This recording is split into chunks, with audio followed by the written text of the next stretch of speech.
Have you told your friends that you see ghosts? Oh, absolutely not.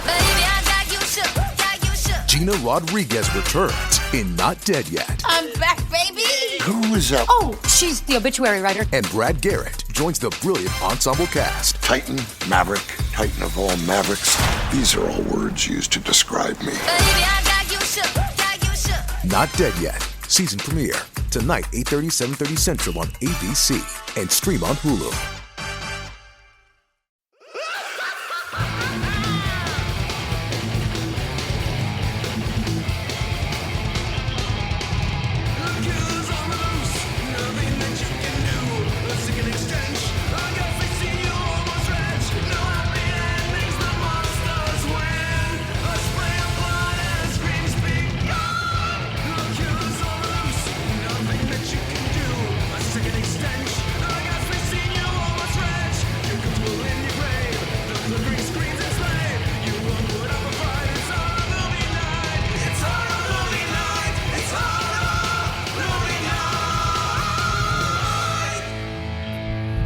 One of the more surreal movies that I saw while I was at Fantastic Fest was Madame Yankelova's Fine Literature Club, which was a Israeli horror fantasy film, and it's one of the first horror films from Israel and the first fantasy film ever from Israel. And the director Emilio was so articulate and so smart, and he had such a vision and a great sense of humor. And like I said, when you do these interviews, sometimes there's just a really good back and forth. There's a good energy, and you can tell that you're enjoying the interview just as much as they're enjoying being interviewed, because they probably have talked to 20 people at this point, and it's fun to try to bring something new to the table, bring a fresh question. I don't know if I did that necessarily, but I know that afterwards Emilio and I became Facebook friends, and we're gonna try to stay in touch, because he is definitely someone who I want to see where he goes from here. It's a very bizarre, he keeps referring to it as a fairy tale for adults, and I think that that's a really great way to put it. So if you guys have a chance to find the movie, go and seek it out. But until then, enjoy this interview.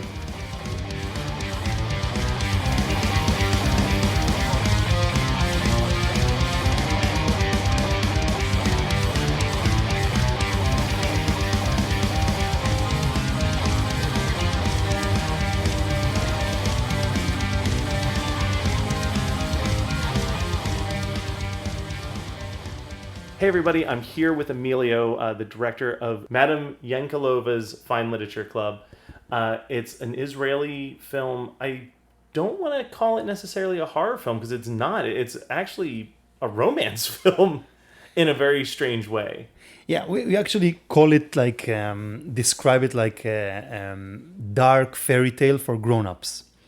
And yeah, it's not a horror film. It has maybe some inspirations from horror films, but just we really wanted to keep the violence out of the film. When I was younger, I did a short film that was very successful in film festivals. It's called Lavan. Mm-hmm. It was also shortlisted for the American Academy Awards in the short film category, but my mother hated it.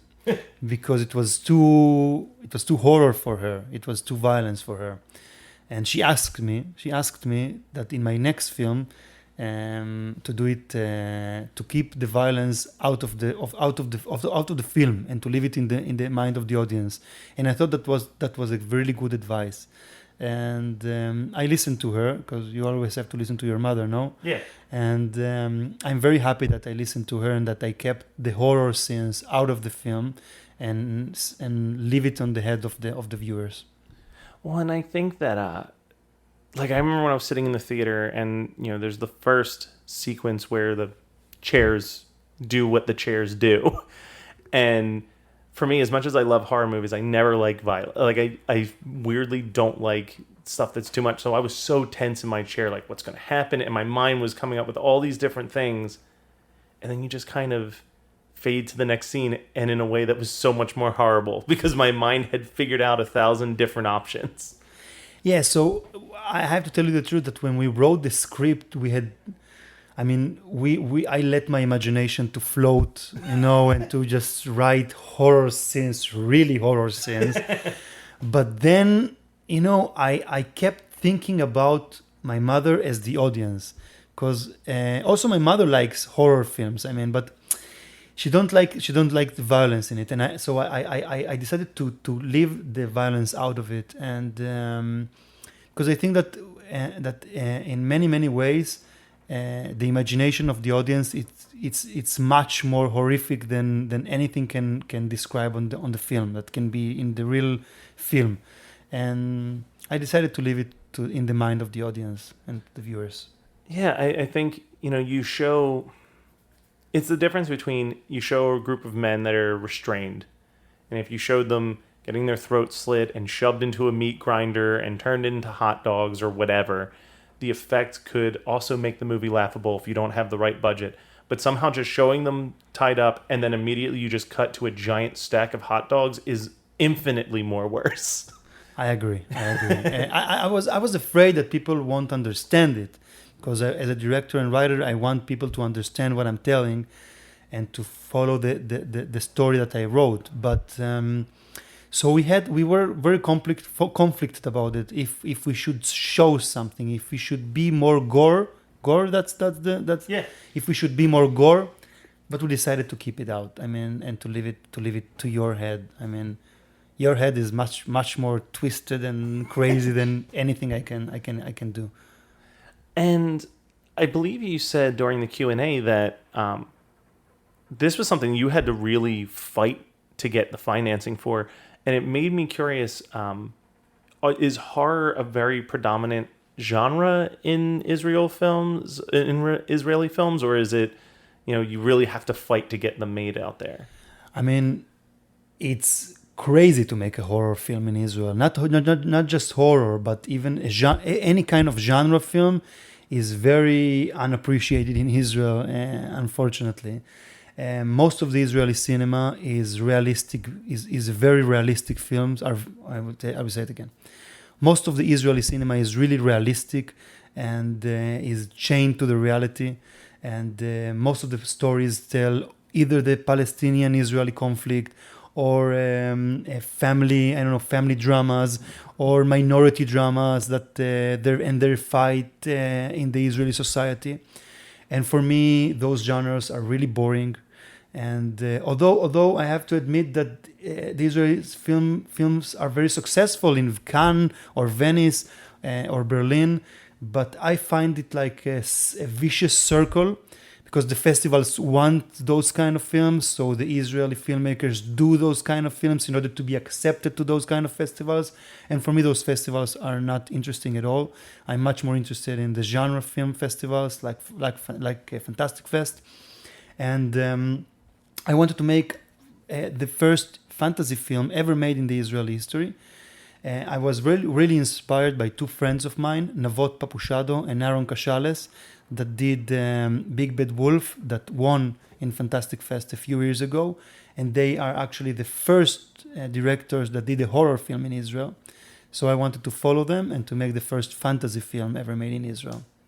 And the film, the opening shot, I think the whole movie is great, but the opening I just adore, because it's got almost like a Disney villain presence of you're just following this raven as it's flying, and the twisted trees and the old beat down house that the strip club, I guess it was, that they're at. It just really sets this beautiful tone of, like you said, it isn't a horror film. It's a fantasy film with horror elements and love elements, and it is now that you say it, it truly is a fairy tale, isn't it? Yeah. So look at the room that we chose for making the interview. It has like I don't know if it's a painting or what is it. It's like I almost think it's a model. Like it's a model behind the glass. It's beautiful though. So that was exactly the atmosphere I wanted in the film.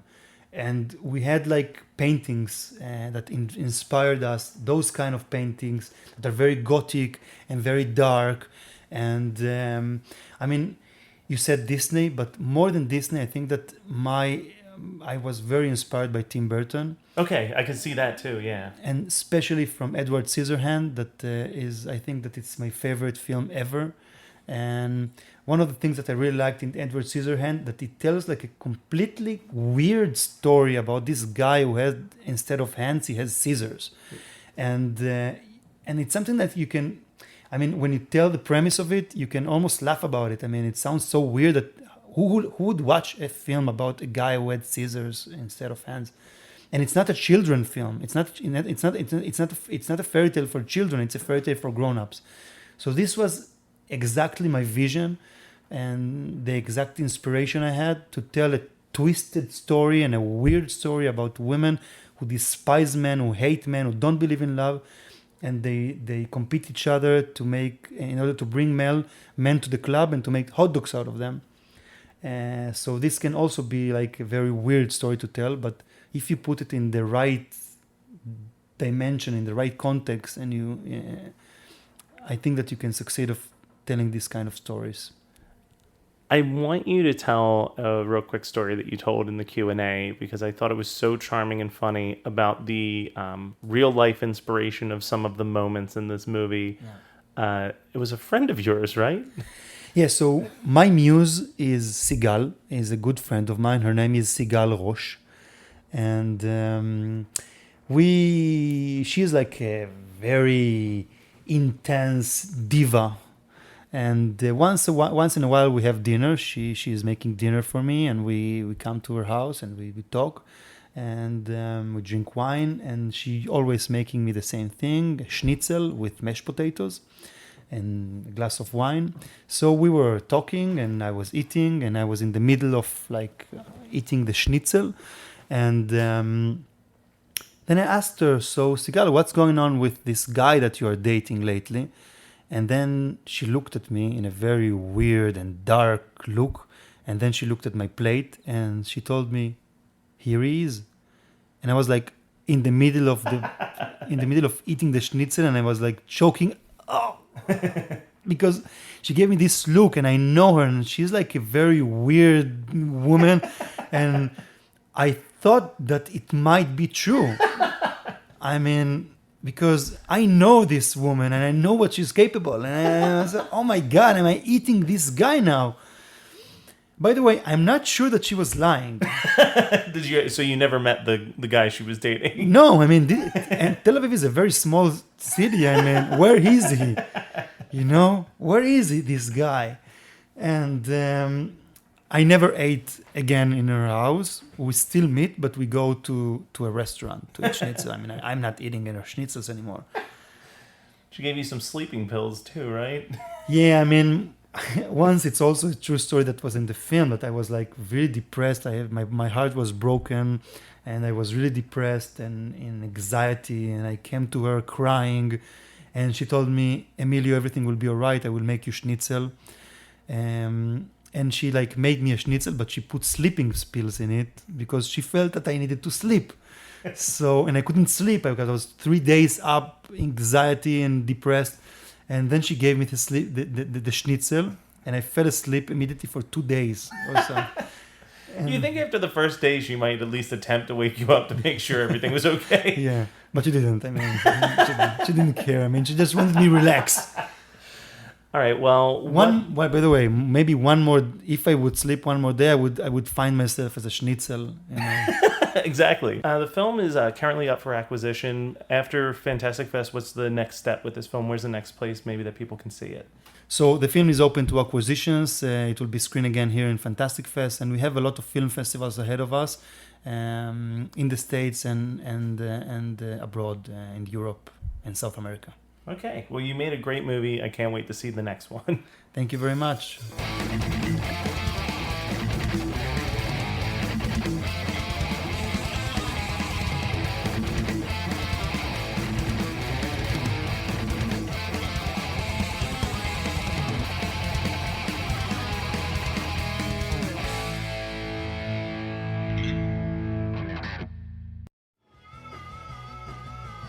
You're listening to the Geekscape Network.